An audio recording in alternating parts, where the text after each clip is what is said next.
This week, Xi Jinping said the world is at a crossroads. In recent decades, we've built up this idea that the world has been becoming smaller, more globalized, more connected, more automated, that technology, efficient markets, and free trade would smooth over messy politics and human conflict. But in recent years, it feels like the pendulum has begun to swing in the opposite direction. Trade negotiations are now about war and energy security. Inflation is back and increasingly driving politics again. And although AI systems are always becoming more powerful, I think that human judgment is becoming more important. Fundamentally, all of these pieces are connected. So to answer that question this week, let's go ahead and run through some of the major news stories. First and foremost, the main event was the trade summit between Trump and Xi Jinping. This was Trump's first visits to China since his first term, and this is off the heels of a very bitter trade war that evolved throughout 2025. Before this, there was a pause of some of the retaliatory trade efforts that both sides had taken last year. But trade, it was definitely not the only thing that was discussed, and arguably one of the lesser important things that was discussed. I've been looking forward to this for a while, but I don't know if there's like a final summary report or something that comes out after all this or what. Yeah, I thought this was really interesting. So when it says the Chinese readout, they're saying in sort of the respective Chinese news source what they had, how they summarized it, and they did the same thing on the US. That's my impression. Didn't go and track down every Chinese headline. I know you're shuddering a little bit about our primary source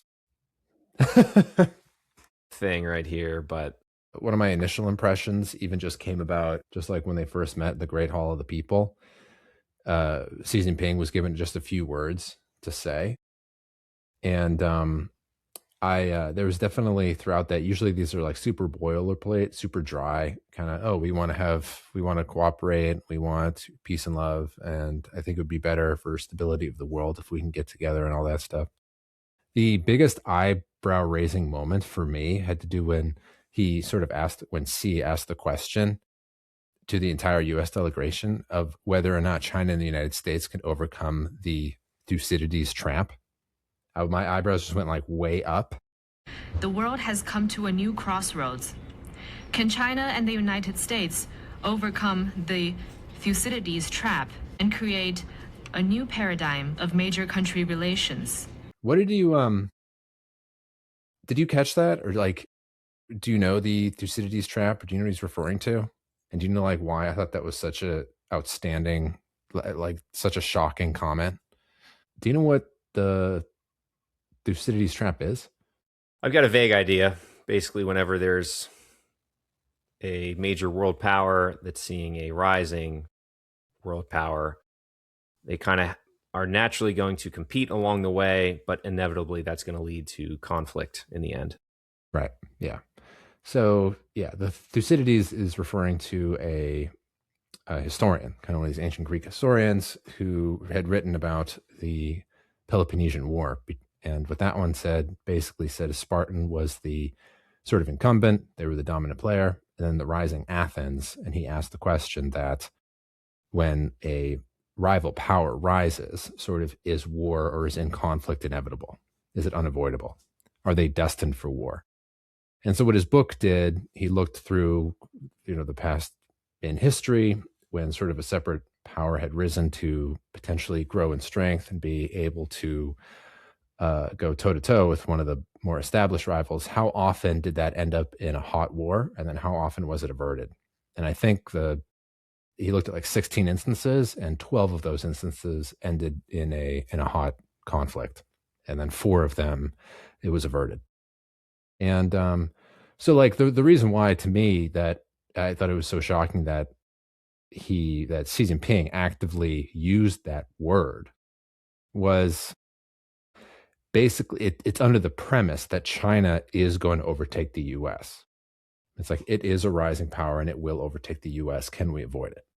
That was like my first impression. when he said that. And by acknowledging it, by breathing air into that term in front of Trump, he's sort of saying like, challenge me on this. Elevated China. Yeah, it's just like, we are going to surpass your country. We have to, let's make sure What are you going to do about a hot situation. What are you going to do about it? That's how like I understood it. And that's always been his mantra. That's been his point of view. On the rise, and it cannot be stopped. The US is trying to hold it down. It's just been the constant theme, and I'll call it propaganda over in China. Everything that the US does is looked through that lens.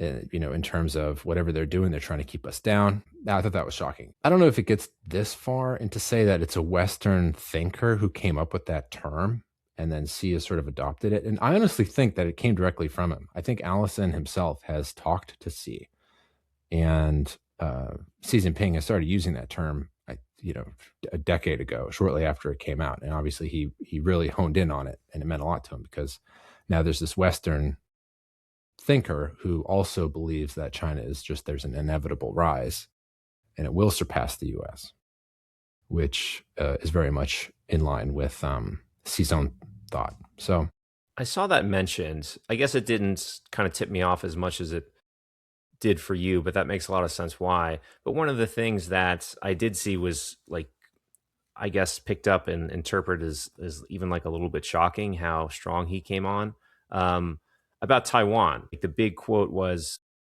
if it's handled properly, the relationship will be stable. Otherwise, the countries will have clashes and even conflicts. So in the context of how you were just describing that, she frames it that way. And then also kind of, I don't know the ordering in which he said it, but then with this Taiwan statement, he's like, go ahead, try me, make my day. It's not going to end well for you. But yeah, just even like the summary that's up here having to do with the Chinese and US readouts, just, and I always found this super fascinating to see what the local media zooms in on and what they decide to elevate and bring to the public consciousness by mentioning. And sort of on the Chinese side, they're reading just the general relationship. Taiwan is first and foremost, whereas in the US readout, there was just no mention. Apparently, after that happened, when they were walking around, tons of reporters were asking Trump about that. And uncharacteristically, he just avoided it. He didn't answer any of those questions. So it almost seemed like he was a little surprised at just how strong Xi came on about the Taiwan topic.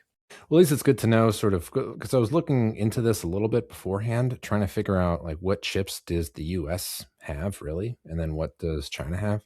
And it really felt as though China was holding most of the chips, but this looks to be a big one and a big point of leverage. It's just, it's like, what is our policy stance? It's just like intentional ambiguity. I forget exactly what the strategy is there, but it's just to be like, we're super going to do it. Oh, maybe. Oh yeah, we will. It's just sort of intentionally ambiguous. Something like, we don't support the current government in Taiwan, but stop short of saying, this is a part of China or something like that, trying to be just vague enough to not make anyone angry, but not really say anything. I think that's one of the major points people are going to be looking forward to now, since Trump didn't say anything on the topic. Is there going to be some change in that stance? Because to your point on who's got the most chips, China's big one is the rare earths. From that perspective, Taiwan's kind of like that to the US a little bit in terms of, TSMC, where all of the semiconductors are manufactured. And that's a big, China's really hamstrung at the moment in just not having nearly as much access to those technologies that the US does currently. Yeah. I mean, that's wild. I was looking at, I was on Bloomberg earlier and just looking at like the largest companies in the world. And it's just pretty astonishing to see like top 10 countries, all US. And then up in there, there's a little Taiwanese, well, it's not a little company, but there's a Taiwanese company up there, and that's this chip manufacturer. Astonishing. Yeah. How important and like big that is. But Actually, speaking of that, I was kind of reminded of this. It was in the back of my mind, but I hadn't really brought it to the fore. Just wanted to mention just the growth in it's strange to me, and I'd be really curious to know if anyone had a good theory about this, because I personally don't. If you just plot from like 2012 when Xi Jinping took office, and you look at the growth in the stock market in China versus the U.S., like which one do you think won out? What, since 2012? Since 2012, yeah. Oh, definitely the U.S. Yeah, fucking blew it away. Absolutely destroyed. And I'm just kind of curious, in like a country that's supposed to be so strong with the fundamentals, this is my own personal bull position, right? I mean, I'm quite bullish on China, but I still don't, trying to just better understand as to why the growth in the stock market has been so tepid. It's like 1 or 2% or something, like annualized since then, whereas in the US it's like 10, 15% or something crazy. You look at the charts next to each other, it's just gets, the China just gets blown out of the water. And I think this is a really good comparison just of the sense of when you just increase your hold, just kind of the theme we talked about here, which is just that hold on power, what it does to like the economy. And I don't think you see that any stronger than in, say, like the stock market. But anyway, wanted to mention that. That's kind of a big deal. I mean, stock markets, that's kind of an expression of capitalism in a way, right? Just how fast can we grow these companies? I think one of the big things that has held some of the Chinese stock markets back in recent years is Xi Jinping's mention of the common prosperity. Saw too much wealth being concentrated in too small of a number of hands, and that's when he tried to push back on that. And I think that's had a bit of a fundamental effect on just how business leaders think about doing business. If you know that if you're fabulously successful, you're going to be targeted by the state, you don't have as much incentive, to say the least, as in the U.S. It's just go go go, and you're widely celebrated. Yeah, that's part of it. I mean, I was just reminded of that the previous episode that we did, and I think what he's probably applied to the financial industry that we saw last week with that new finance law that just absolutely put total control over the financial industry and just put it entirely into the hands of the regulators, essentially. And I think it just freezes them. They just won't do anything now unless they get like a written consent from somebody somewhere. And that's just no way, I think, to really see much growth. Right. I think that's also probably it must be part of it. China talked about Taiwan, the U.S. did not, but in Iran, the Strait of Hormuz, it says China, no direct mention, whereas that was something front and center right now, obviously, for Trump in the U.S. Yeah, right. So that's when you start seeing kind of whispers around the internet just saying like, hey, I'll trade you Iran for Taiwan. A little cryptic, a little dark, but yeah, I mean, that's, I think, where it came from. I mean, I don't have too much to say there. I mean, I guess they can apply from some sort of pressure there, but one of the kind of better things that I thought Trump did, I think he sort of anticipated, I think, a lot of what Xi is going to say. So he came out and, just going back to Xi's opening comments, talked about the Thucydides trap, obviously, but then sort of this boilerplate talk about cooperation and how good it is, and we have to face these things together, and we have to work together and come. I think Trump probably came out and was like, all right, hey, I brought all my business buddies. Let's start working together. Let's, it's like, you're saying all this cooperation stuff. Let's do it. And I think he had like, Tim Cook, he had Elon Musk, he had Solomon, Goldman Sachs and stuff. Yeah, there's the huge heavy hitters. And he's like, well, let's do it then. You want to cooperate? Let's do it. Put your money where your mouth is and let's do it. Now, how much of that is like a chip and how much of that I think is Trump sort of anticipating and calling him out on this BS, which like I don't think C necessarily has, is like really, he can say a lot of these good words, but in terms of actually like opening up their markets and really doing business cooperation, it's kind of BS, I think. I don't have any intention of of doing that. And I think Trump's sort of daring him to go back on it, like right there. But I would love to be in the room afterwards. Right. And they were afterward. I mean, that's just so funny. Great. Hey, I got my guys. Where are your guys? Let's sit down. You know, how come? Too bad Mark Zuckerberg wasn't there. You know, the poor guy has been shunned so many times from China. Like, I'm not even bothering this time. Yeah. I actually found it kind of interesting, like who Trump brought with him, because at the end, or towards the end of Trump's first term, that phase 1 agreement, like it was mostly focused on China buying more U.S. agricultural goods, right? Yeah, you're right. The soybeans. I think this time somebody in the administration summed it up as being like Boeing, beef, and beans. One of the senators, I think, actually. It's just buy more of our airplanes, take our soybeans, and pork and beef. They did buy a whole lot of that. Mm-hmm. Which, like, in a way, then, like, who Trump chose to bring with him, all those executives, those are all like tech and finance, executives. So I think the symbolism, though. I think the symbolism of those are the biggest names by far. Who's the head of the main beef, whatever? Go ahead, Joe. Yeah, I don't know exactly. Exactly. There you go. Head of our main soybean producer. Who is the head soybean? Who makes the most soybeans? Don't know. I don't know. Yeah. I need a Bloomberg terminal. But like, yeah, I thought that was kind of a mess. I thought that was funny. I thought, no doubt. I think that was what he was doing. He was like anticipating all this. And just as normal, I don't think Xi has really any real intention of following through with these words of cooperation and all that.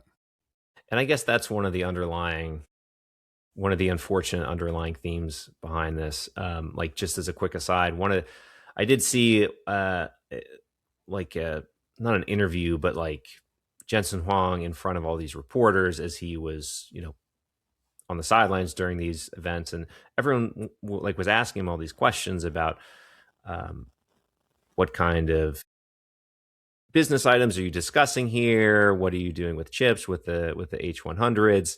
And every time he just kept saying, "I'm here to represent the U.S. and support President Trump." He just said that over and over. So you got a good talking to. Yeah, yeah, exactly. I mean, it's like, but that's the thing. I mean, I think one of the biggest chips that the U.S. has, they did bring along in the back with all the business people. If like the biggest problems that are facing China today, and we talked about this in episode like 83, not even according to the U.S. or me or you, according to China themselves, it's the consumption problem. It's like we can't, get people to start borrowing themselves. I think ultimately, like, the problem is that in the U.S., what's going on is individuals like you and me, we're comfortable with borrowing from the future to spend today. And one of the reasons why so much of our GDP is from the C, consumption, and is because of that. We're comfortable with borrowing from the future. Now, contrast that with China, where it feels as though the one comfortable with doing the borrowing is the local governments. And they're the ones sort of driving the growth, which is not sustainable. There's only so many roads that they can build and remake. You remember that clip that I showed of the guy just going off into rural China, and you're just saying how it kind of gets pretty poor pretty fast. But I remember looking at that video, man, and I got to say, those roads were really nicely paved, even all the way down into like the rural areas. Those were beautiful roads, way better than like I have here driving around here. I mean, the infrastructure is top notch, but there's only so many roads you can pave. At some point, the borrowing has to stop coming from the local governments, and individuals need to get comfortable with doing it themselves. And then it would move into the economy China's economy can start to transition to a more consumption driven one.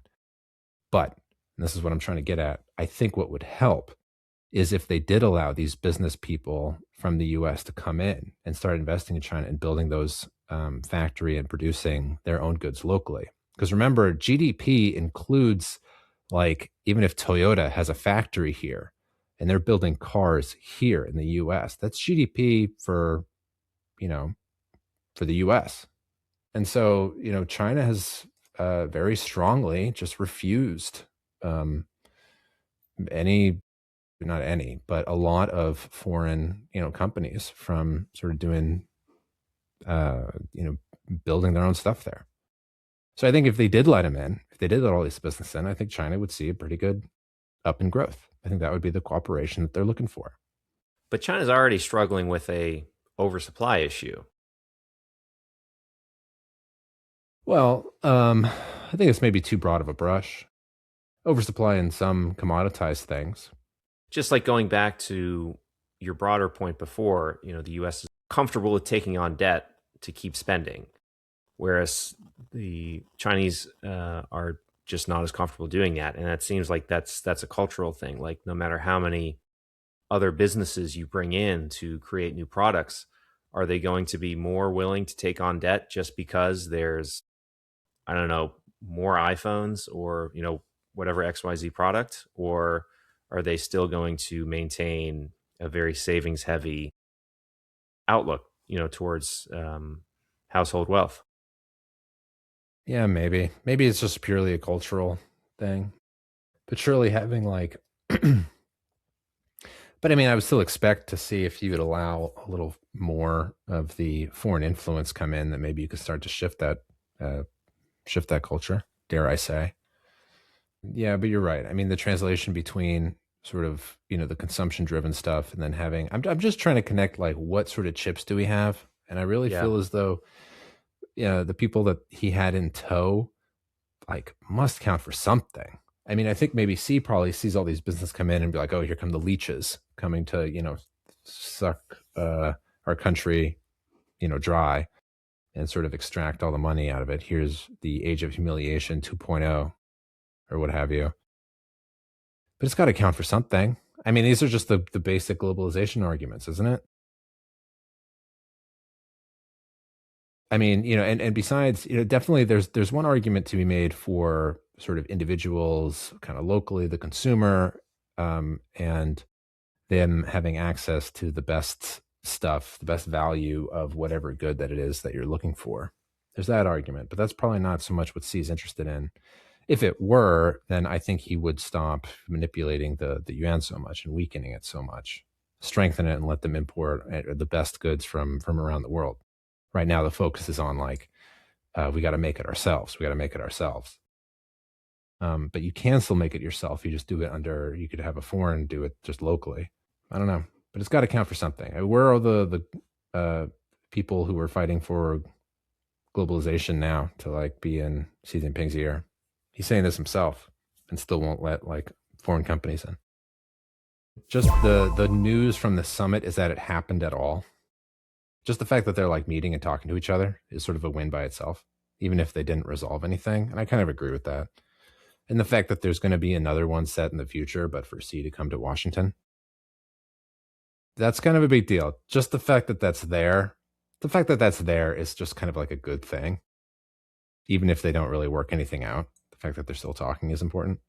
I don't know if we'll have a whole bunch of kids like jumping up and screaming. Did you see that? That could have creeped me out. That's kind of creeped me out. They're just like, are they allowed to stop jumping? I mean, is that genuine, like raw emotion that they had? I'd be a little unsettled. I'd be like, did you just force all these kids to like do this? Like, what?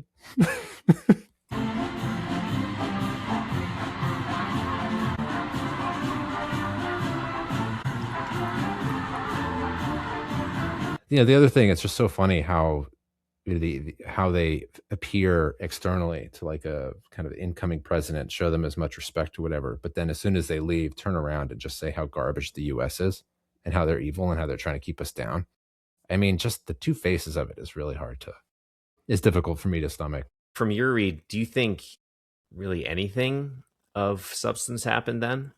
I mean, I guess not. I think we're talking about sort of the things of substance that I would take away. One is it became more clear as to where the actual, where the chips are on either side.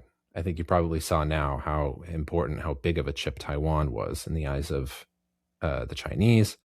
From our side, the Strait of Hormuz is a big deal, and China probably is going home with that knowledge. The openly saying to Trump's face, the whole Thucydides trap thing, I thought, again, was an eyebrow raising moment. He's just openly saying, in my view, that we are going to surpass you. Let's not fight about it. I think that was a big insight into this man's psyche and what plans he has for the country and stuff. The fact that Trump, I think, predicted all these nice warm talking about cooperation. So he brought all his business guys and forced C into the uncomfortable spot of being like, no, I didn't really mean that. you guys should, no reason for you guys to be here. Probably was a little uncomfortable, but I don't think anything's going to come of it. I think my analysis really hasn't changed too much since last year when we did that whole, in the first round of the trade war happened. And I just sort of looked at what the US wants, which is more free trade. Honestly, that's what it is. It's just bring down these internal barriers, stop weakening the yuan, right? Stop going after the IP, let us into the country at all, right? Yeah. We talk about all these things. Normalize the deficit. And all those six, yeah, exactly. Let's just try to get the trade deficit down to zero, where it should be if everything is theoretically all fair and equal and all that. We got 60 pages or something in this report that's all devoted to all this stuff that China's doing that is not free trade. Let's get rid of that. And China's going to look at that and be like, no, this is our economic system. It's built on this. So I don't think it's going to go anywhere. It's just, but the fact that they're talking has to be good. It really makes me wonder what I guess Trump was realistically hoping for out of this. Because, before 2 months ago, it seems like this really would have been just all about, I don't know, like you said, or beans, beef, and Boeing, right? Stakes are so much higher right now.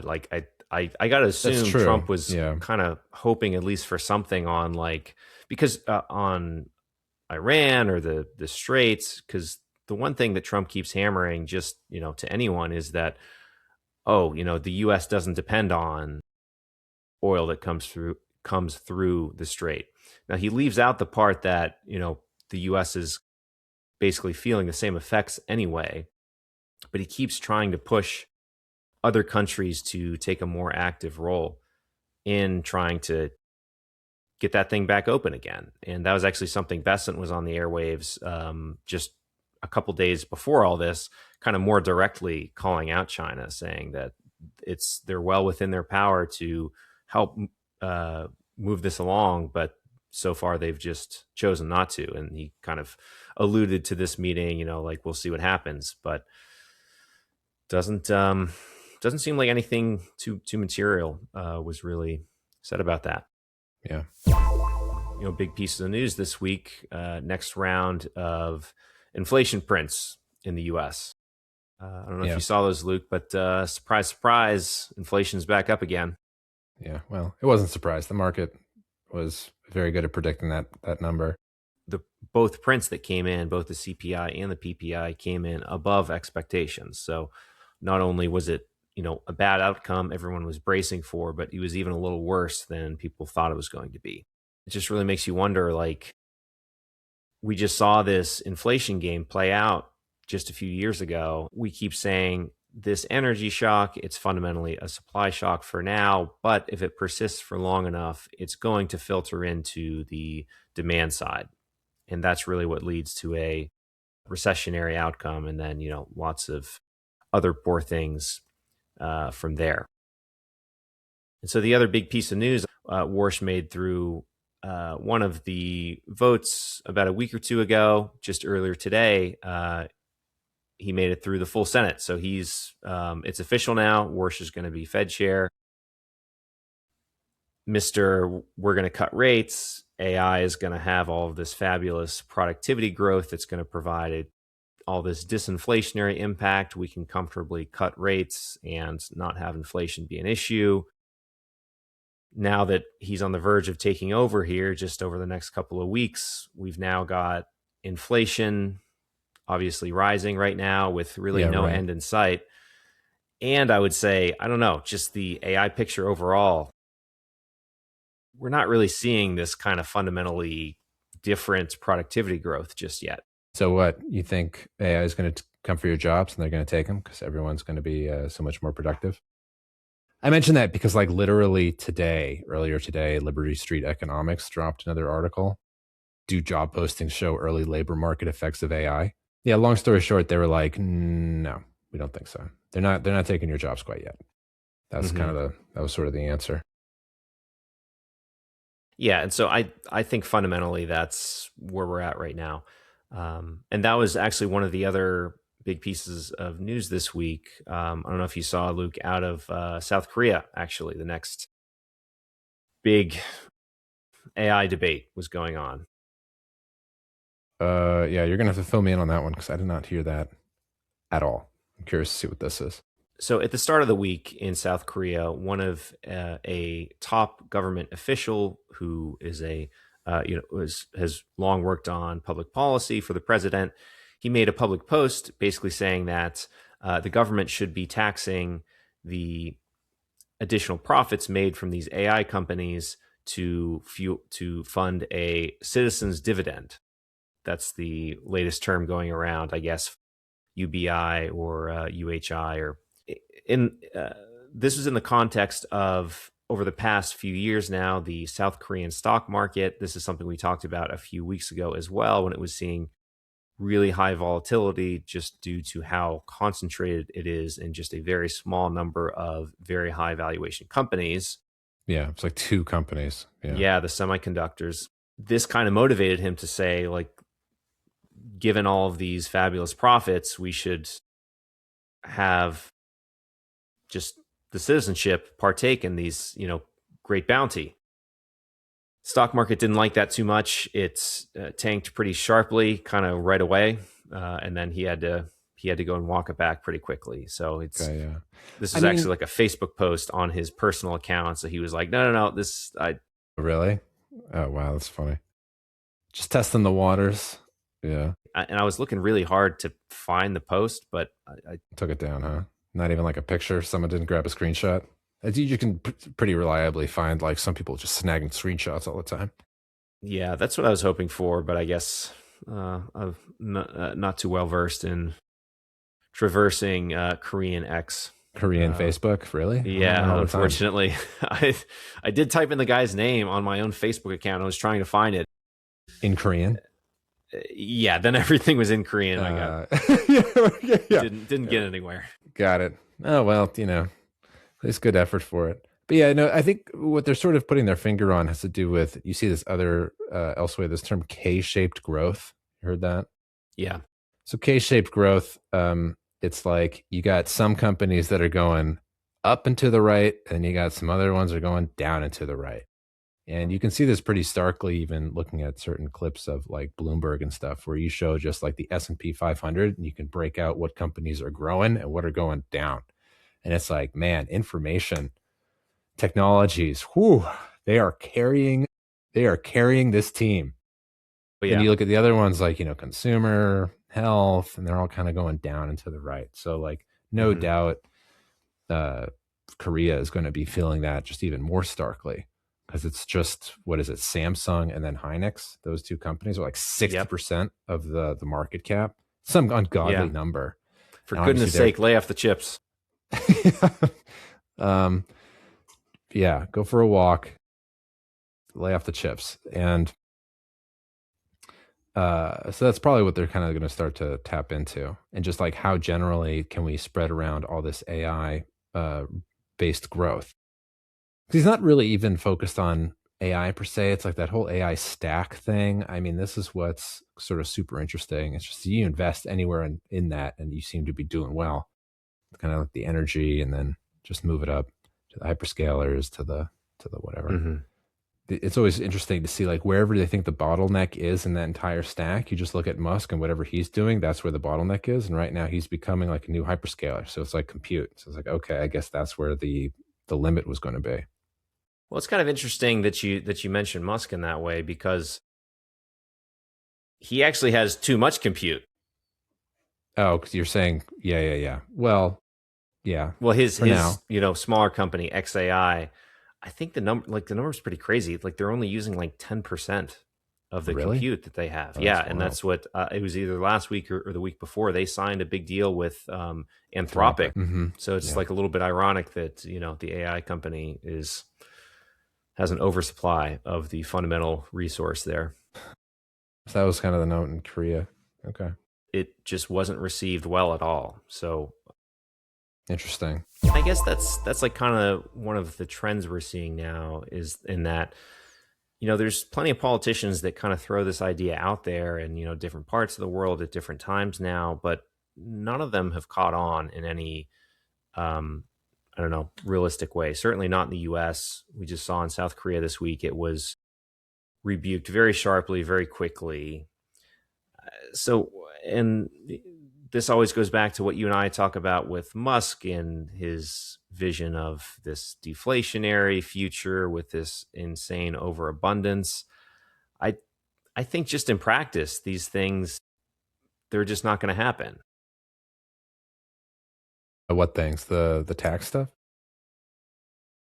You're not going to have this kind of magical AI environment where you've got such grand abundance that you can just tax them so aggressively and still have enough left over to basically just give everyone UHI or a citizen's dividend or whatever you want to call it. Mm-hmm. You don't think people can just kind of see through it? Kind of the tone with like agents, we're going to tax the agents, and they just don't see that as another corporate tax or something? I mean, maybe they'll do that. I guess what I'm referring to is, it's like you said with Wang, like no more income tax. Like that would be just, it would remake the entire system of taxation in the US, the world's biggest economy. That's just such a tall ask. I just don't see how that could be possible. I think it's predicated upon saying that these agents are going to just do everything and displace everyone, and no one will have to do anything, and everything's going to be great. I think all of that is just like vastly overestimated, I guess, is my point. As a specific example, last week or the week before, we were talking about, should you have the right resources with this AI? Could you get to this kind of AGI spot? And you mentioned Bloomberg. Kind of a funny anecdote. I got access to Bloomberg's like AI tools recently at work, and I was really excited. I've been using them for the past couple of weeks now, and I gotta say, I'm just like disappointed over and over again. Really? Do you have a specific example? What happened? I think people overestimate just how flexible some of these. ChatGPT is so like what fuels all of the mania like this. So ChatGPT kind of changed the world in that it was this kind of amazingly effluent chatbot that no one had ever seen before. But that doesn't mean that any of it is right. So obviously that's one of the big things that we know is a problem with AI today. And Bloomberg, they pride themselves obviously in being extremely precise. They're the effectively world's company for financial data.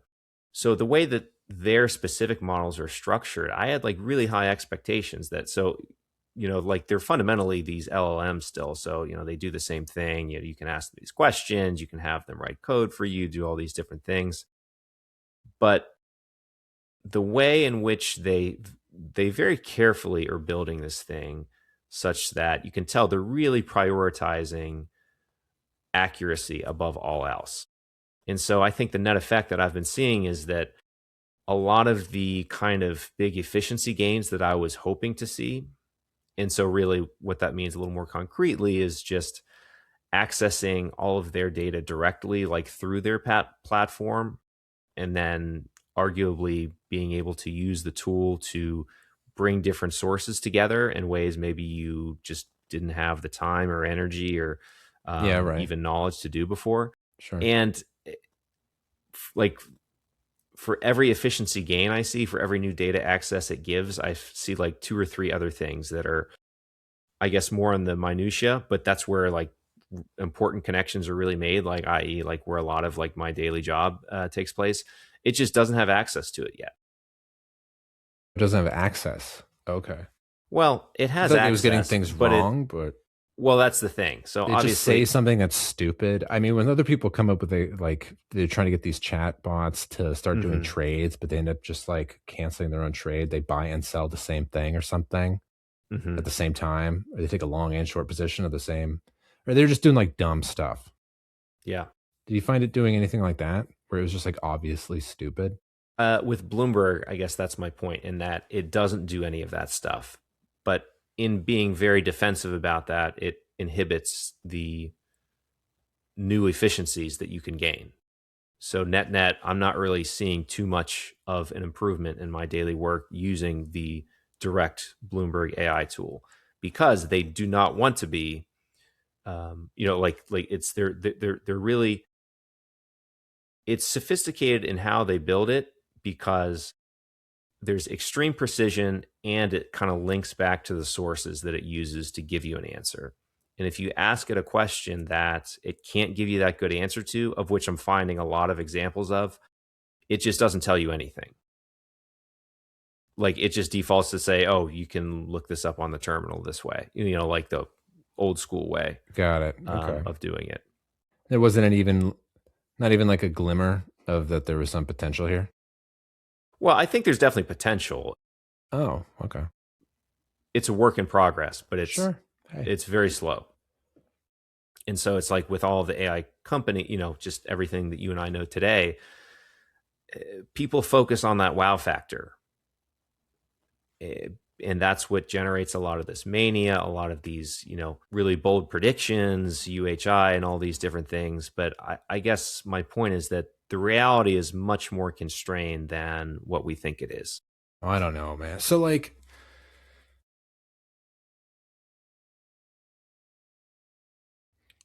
do you know who Claude Shannon is? No. Oh, you don't? Great. I got hanging on my wall, I got 4 people. Claude Shannon is one of them. And the reason why is because like no one knows who he is, but like everyone should. Because he's like given us the arguably like the most important, arguably theoretical sort of breakthrough. And he's got this guy, genius, next level genius. I think he's on the level of like Einstein kind of stuff. He worked at Bell Labs, AT&T, for a little while. And AT&T was sort of struggling with this concept. They were working with relays. Like a long time ago, they had to set up phone calls, go across the country, and they set up like physical relays to sort of amplify what was just like an analog signal. And he worked there. And I think he sort of tasked himself with the question of like, what is the absolute maximum amount of information that can be sent through a wire? Right? And long story short, he came out with basically the digital age. He's the one who said you got to send it in signals of just ones and zeros, on and off. And there's a lot of signal, and there's a whole mathematical process by which you can filter through the noise and get the signal across so it's clean and stuff. But I think at the end of his research, there was a certain amount of information that was getting transferred through wires. And he said, no, the real number, the maximum number is something, I don't know, some hundreds of orders of magnitude above what you're actually operating with. And he showed this, and he said, this is like the potential here. And what a theorist, with their job, and what is so important by what they do, is able to show that there is actually, in fact, this whole new, there are these whole new planes, there are these whole new areas for us to go explore. You see, the map is not dark over there. There's something over there. We have to go find it. And then, getting to the digital age, he didn't obviously design and make the computer and everything that we use, the information age as we know it. That was done by countless of researchers just grinding through, like, making this stuff and putting the theory into practice. But it's there. I think with AI, that's what this is. What we're talking about now, and us kind of bumping into these things that aren't like super, they're not super, they're not going to super wow you. They're not what we were promised or whatever, is just part of that broader process of just working through the practical stuff. But it's going to get there. You know what I mean? I think that's where we are now. So like, I'm not really, I think it's to be expected. Disappointment is to be expected. But if there's progress, and if you still see that glimmer in the darkness, that's like the potential, that's all you need. And we'll get there. I agree with your point on the kind of like the theorist at the front, kind of like paving the way. In fact, even like a few decades before that, Richard Feynman, I think, was doing something similar, not as an engineer, but as like a lecturer. He had a famous lecture, "There's Plenty of Room at the Bottom," he called it. And he kind of laid out a theoretical groundwork for at the bottom, as in like at the atomic level. There's so much information that we could store down here. He said, like, you could fit every book ever written on like the head of this pin or something like that. Just talking about how much smaller, like if you could order at the atomic level, you could store information in this way. And there's just this whole new world that we haven't explored yet. I think what you were describing is a evolution of that over time. Yeah. But with AI models, at least the way they exist today, I think as they've matured, we're seeing more and more limitations than broadening use cases for them. Because, and I think this is something else I've said before too, like the fundamental architecture that changed the game with these things is now almost 10 years old. So fundamentally, we're still dealing with these like just kind of statistically noisy prediction models. And, we do our best to kind of steer them in the way that we want and make them more accurate. But fundamentally, they're kind of just doing the same thing still. They're taking a bunch of numbers. Yeah, but with like another zero behind it. You know what I mean? I mean, isn't that what it is? It's just the build out for compute and just improving the algorithm. And they've shown that this model works. You can't improve it. So then it's just kind of a clear path, basically. That's the scary part. It's just a matter of how many of these things can you build. Yeah, so you're saying just like it's just a matter of scale? Kind of, yeah. I mean, I think that my point is that it's a matter of architecture, not scale. It's like you'll end up hitting a limit as to just how much you can do with this specific model type.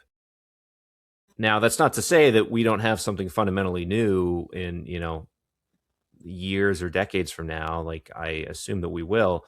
I don't know. And I wish I was more of an expert in this field. I don't know, because I think there are a lot of different types of AI models. I just don't know, because like when you get something like Anthropic, which came out of just... You got to get this book, Luke. It's super cool. The illustrated guide to... Okay. Yeah. I hope there's a lot of pictures in it. Oh, yeah.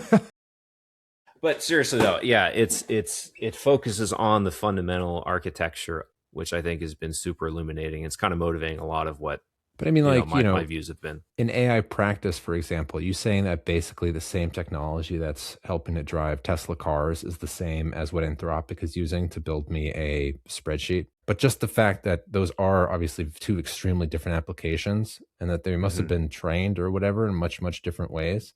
Doesn't that already just like layer on a certain amount of potential, let's say, for how good algorithms and training can get? We just haven't found the proper way to train this stuff. And then add on a couple more zeros of compute. And then how come we're not wherever it is that we want to be? So that's why this book is really good. It talks about like, so it starts at like the most fundamental. I don't think you actually read it. Welch Labs, Illustrated Guide to AI. It's super cool. This guy's got a YouTube channel as well. Basically, like he does like 30-minute videos that accompany each chapter of this book. It's super cool. But yeah, so it's like Tesla self-driving cars and Claude, whatever. There's still fundamentally these deep learning models. And by deep learning, it's called like the multi-layer perceptron. And that was actually invented in the 1950s. And so fundamentally, that's the same technology. And you can prove mathematically there's things that it can and can't do. And so over time, they've built more and more on top of each other. And that's kind of like the runway, like you were talking about.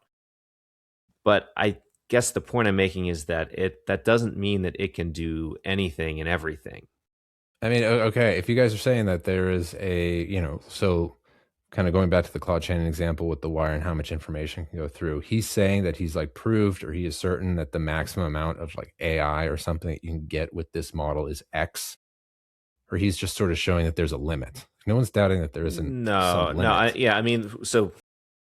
first of all, I think I'm definitely getting out of my element at this point. Getting over your skis, I think is the phrase. I'm way over my skis now, man. I'm head over heels over my skis here. Yeah, it's like the fundamental building block was invented very long, in the 1950s, and he goes through mathematically and shows it's like there's some things it just can't do. Just to make the point that these aren't magical, all-knowing, all-doing things. They can appear that way. Just, anything that you don't understand at some level looks magical. But I'm just saying that there are these limits in place still that's, at least with today's technology, I just don't think we get to this UHI citizens dividend world over the, I don't know, coming years. I guess what I'm saying is, and like, what do I know? It's like you probably need some new fundamental leap if you want to. I don't know. I think we're both getting a little too far off of. Come on, man! I'm optimistic. Let's go. What we know here. I'm optimistic, but I'm realistic. I want to do the coolest thing with it that I have like complete confidence in, and so I think it's just so easy to get lost in these things, and it's like, okay, you don't quite know if it's fully accurate or not. And so I guess to kind of close out here, I'll just kind of plug my own thing that I've got coming still. I think I said last time, hopefully a few weeks. God, I'm so excited for this. Yeah. It doesn't have to be perfect, man. We just know this is an iterative process. I mean, it's not going to replace a podcast thing at all, right? Have you seen that? Actually, let me show you this thing. I think this came out a while ago. This is a post by Anthropic, but the reason why I found it was from this article that I mentioned earlier. Do job postings show early labor market effects? And actually, there's a link here from the New York Fed to this Anthropic article. Oh, interesting. Written by Anthropic itself. And what they did, this was really interesting. Anthropic said, took a bunch of different occupations. You can see some of these: management, transportation, business and finance, computer and math, kind of goes around. And then it broke each one of those occupations into a bunch of sort of smaller chunks that comprise what they're doing, and then asked, like, could an AI do this? And if it did do it, does it automate the job or does it augment the job? And if it automates it, that means it could potentially replace whatever it is in that area. And if it augments it, then maybe not so much. Right? So the first thing I'm sure you did when you looked around here, you looked for the word podcast. Didn't see it. That is not an occupational category. So unfortunately, we don't know. Maybe we're like in arts and media, which looks to have a pretty good coverage. I got to say, theoretical coverage is quite a lot. AI is coming for our job. Then they have the red in the middle. You start seeing it like grow out and sort of like suck up the theoretical AI coverage. And this is going to this is Anthropic. So they're looking at their own tokens and stuff and how it's being used. Yeah. I mean, just looking at this, like the most obvious thing is like what's all the things that have no coverage are all robotics, construction, fields. Agriculture. Right, exactly. If you get a robot going, that's different. Installation, repair, production, transportation, agriculture, all those have very, very low, I guess, Anthropic coverage, meaning that AI, as we know it right now, is not a threat to people in that industry. Podcasts could definitely go down. I guess the question is why? Why what? Why is that lack of coverage so stark on this chart? Oh, well, isn't that just having to do with like moving atoms and compared to moving electrons? Isn't that what that is? Robotics, as you said. So it's like Elon Musk, for example, had his Optimus robots at one of his events, and then it came out that it was like, oh wait, they weren't actually fully autonomous. The point I'm making is that the AI models as we know them today, for whatever reason, just can't really. Yeah, but how are you using that word can't? They can't now, or it's impossible to? Right. Obviously, I don't know. I mean, it's impossible. Yeah, no, I agree. But I think it's definitely possible. Like, just the car itself is able to sort of, isn't that the hardest thing already? Like what the car's been able to do? Elon's been promising it for over a decade now. And isn't it here? Don't we have like full self-driving? Well, so I mean, like, Elon's been saying that it'll be so commonplace that you can buy a car and just have it, self-taxi itself and just be a, producing asset for you. That doesn't exist. He's been trying really hard to do that. And my point is that it's not here yet. And he's been saying it's a year or two away, I think for over a decade now. I don't know exactly what, technically why, but he hasn't been able to crack it yet. And maybe it's just because we're not using the right tool just yet. Maybe we don't have the right tool yet. And so my, very out there on a limb is that these current AI models, I think there's just only so much they can do. And robotics is not one of those things. Wow. Strong words coming from Joe. I'm going to take the other side of that. I think it's totally can do it. All right. Good. I can't wait to see this fight. We'll see. Yeah. What happens. Yeah. I can't wait to prove you wrong, Joe. Yeah. Hey, don't get me wrong. I definitely want a robot. Yeah. Musk said, at scale, $20,000 for an Optimus, it'll come and do all your house chores, mow the lawn, do the dishes. It'll finally be like, we have a washer dryer and finally we'll have a folder. Yeah. God. I for the life of exactly. me. My wife doesn't allow me to fold my laundry because I'm so bad at it. It takes so much time though. Like I hate to see her do it just by herself. It takes a long time. Yeah, someday see have a robot folding it. I don't know. It's definitely doable. Definitely doable. Yeah, I don't even think it would be like even. I don't even think it's a question. I think it's totally doable. I mean, the thing is, and like I've been thinking about this a little bit, is just like even just by raw trial and error, evolution got us to you and me, got us the hand.